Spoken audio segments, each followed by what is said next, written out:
Mas antes de falar sobre isso, tem uma outra notícia dando uma sacudida no mundo da bola. O Bruno Melhós está com a gente aqui no estúdio para falar exatamente sobre isso. Que história é essa de Carlo Ancelotti, técnico da seleção brasileira, condenado na Espanha, Melhós? Boa tarde. Boa tarde, Ana. Tudo bem? Abraço para você, para todo mundo ligado aqui no Bora Brasil. A manchete assusta, né? Carlo Ancelotti é condenado a 1 ano de prisão por acusação de fraude fiscal na Espanha. A justiça espanhola encontrou essa fraude, na verdade uma tentativa de fraude ao Tesouro Público por conta de não pagamento de rendimentos. Então, os impostos referentes a rendimentos dos valores de direitos de imagem do seu salário, ainda quando era técnico do Real Madrid em 2014. Então, é um processo que vem de 11 anos atrás e que está em julgamento já há algum tempo. O Ancelotti foi condenado a 1 ano de prisão.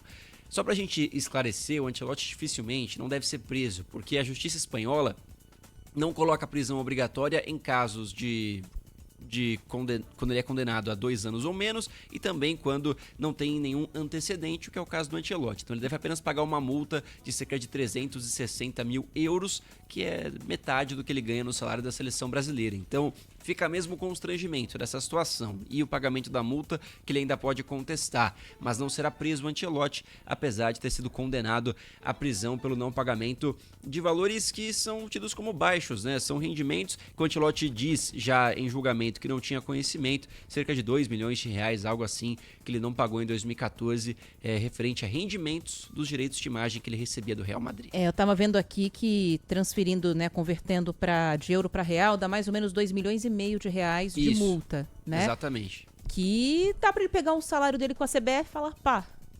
Não dá nem metade do salário dele da CBF, né, Ana? E justamente pagar à vista com desconto. Esse é um processo comum na Espanha. A gente vai lembrar que o Messi passou pela mesma coisa, por não ter pago impostos. Também o Neymar passou pela mesma coisa quando atuava no Barcelona. E isso acontece porque a justiça espanhola é muito rígida em relação aos impostos, né? A Receita realmente tem um olhar atento em relação a isso e evidentemente que tem que pagar pelo que está sendo condenado o Carlo Ancelotti. Normalmente eles associam nesses julgamentos a culpa a uma empresa. Então o Ancelotti vai falar, mas eu nem cuido do meu dinheiro. Meu contador. Empresa. Pois e vai transferir a responsabilidade apesar da condenação. É isso aí. Então, Carlo Ancelotti seguirá com a gente por aqui, sã e salvo, treinando a seleção brasileira. Fica o constrangimento, né, de certa forma.